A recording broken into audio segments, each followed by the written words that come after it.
Riveting: American Women and Their Role in the Defense Industry During World War II. When the United States entered World War II in late 1941, there was an increased demand for war materials and a labor shortage when millions of men were drafted. Prompted by the government's propaganda, roughly 3 million women explored new opportunities by working in factories in defense jobs to produce the necessary materials for war. While working in these jobs, women encountered hardships, harassment, and prejudice, but also newfound ideas about their capabilities. War work and propaganda also sparked an exchange of ideas about women's role in society. Although women working during World War II may not have significantly changed the presence of women in the workforce for that generation, war work did change the lives of women who participated in it and helped the U.S. win the war. In the long term, it proved that women could succeed in industrial jobs and influence future women's movements.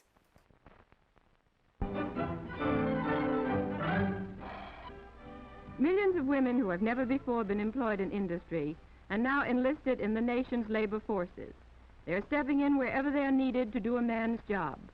Women in general are not as strong as men, but with the right equipment adjusted to their capabilities, they can do just about the same work as men.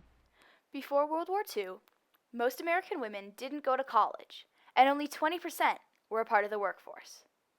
Several bills were passed from the late 1800s to the early 1900s, intended to limit factory hours and the abuse of women and children. Unfortunately, a side effect was that the bills created unequal pay and labor conditions, and the perception that men's work was more valuable than women's. When the Great Depression hit America in 1929 and jobs were scarce, women were further discouraged from working. By 1936, 82% of all Americans believed women with working husbands shouldn't take jobs. However, World War II, the labor shortage, and the need for war materials caused factories to recruit women. World War II led women to explore new opportunities in the workforce. Those who were already working got the opportunity to move to higher-paying defense plan jobs. In addition, over 6 million new women entered the workforce, driven by a feeling of patriotic duty, the need to make a living without a husband at home, and a barrage of government propaganda. Ruth Jones remembers what it felt like at the time and the effect that it had on her. There was a lot of talk about doing your patriotic duty and everything, and I felt that was where I was. Almost half of the women who entered the workforce took work in war defense plans. Through war work, women explored many new job opportunities, such as riveting, welding, and inspecting ammunition. While working in these new jobs, women encountered many hardships. The work was often detailed and repetitive or involving hard manual labor. It wasn't uncommon to work 10 hours a day, despite the difficulties finding childcare. Mary Todd Drullard, who worked in a Seattle shipyard as a welder, remembers, "Sparks would fly and burn through your brassiere. I have a lot of scars there. I'd be working on the decks in the awful cold and damp, and would often get electrical shocks because of the electric welding." Despite their significant contributions and effort, many women encountered prejudice and harassment in the workplace. They were heckled by the men and admonished for missing too much work in order to tend the home and family. It was also common for women to be paid less than men, working the same jobs, some of this justified by assigning women different titles. Despite the many challenges, women working in war jobs encountered a sense of independence, confidence, and pride in earning their own money. Interestingly, one young woman packing parachutes for the war effort was singled out as the prettiest woman war worker and photographed to document women's role in defense. Her modeling took off from there, and as she catapulted to stardom as a world-famous movie star, she dyed her hair blonde and changed her name to Marilyn Monroe. During World War II, U.S. citizens exchanged many new and often conflicting ideas about women and their role in society. Women were expected to maintain their femininity, yet the government needed women to work in order to fulfill production goals. This was addressed by mounting a propaganda campaign that glorified women's work. Oh, definitely. The radio and TV were full of it, and they tried to show what was going on in different areas and kind of highlighting the personnel, and so we felt rather proud. An example of this propaganda is Norman Rockwell's iconic magazine cover depicting Rosie the Riveter, a fictional war worker. Rosie was pretty, loyal, hardworking, and patriotic. However, she also had a strong, masculine edge that gave women the power and encouragement to join the workforce in male-dominated roles. World War II also saw an exchange of gender roles, with women adopting characteristics usually associated with men, such as self-sufficiency and power. Columnist Max Lerner from the tabloid PM wrote, "There's a new type of tough girl emerging, although still in a minority. She can outdrink, outswear, and outswagger the men." Men were concerned that women working meant they would have to pick up the home responsibilities, so many did not support their wives in the workplace.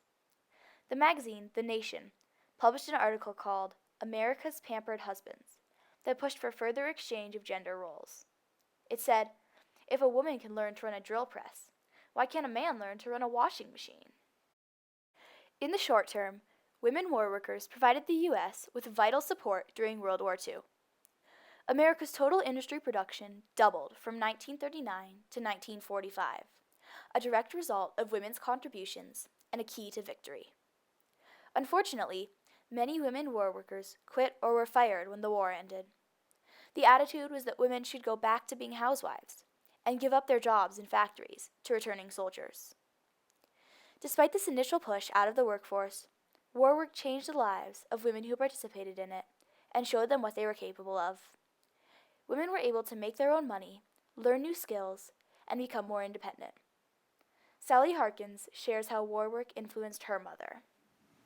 For someone of that era, my mother had I'd say, opinion that she could do anything she wanted to do. It definitely gave her the knowledge and the confidence that if she wanted to do something, she could do it, because of when she went through the war, she saved the money.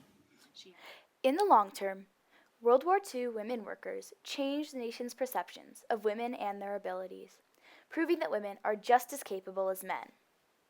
She felt a woman could do anything a man could do, and I think had this great desire to prove it. Although women's participation in the workforce dipped just after World War II, it was never again as low as pre-war and grew steadily from that point onward.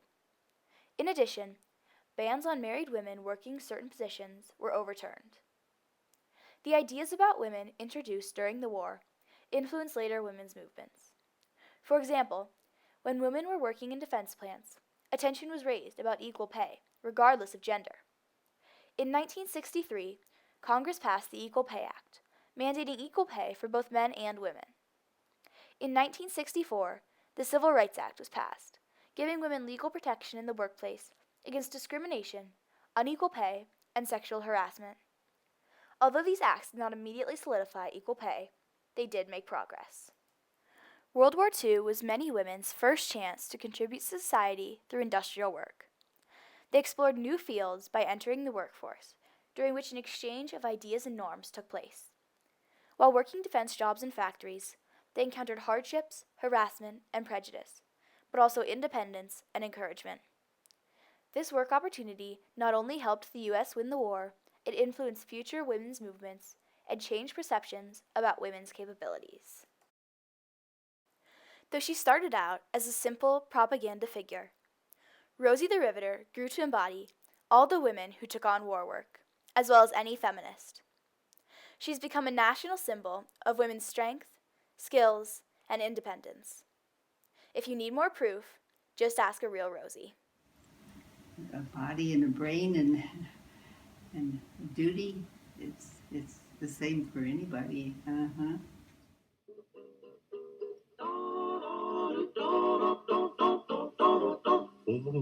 All the day long, whether rain or shine, she's a part of the assembly line. She's making history, working for victory. Rosie, the riveter, keeps a sharp lookout for sabotage. Sitting up there on the fuselage, that little frail can do more than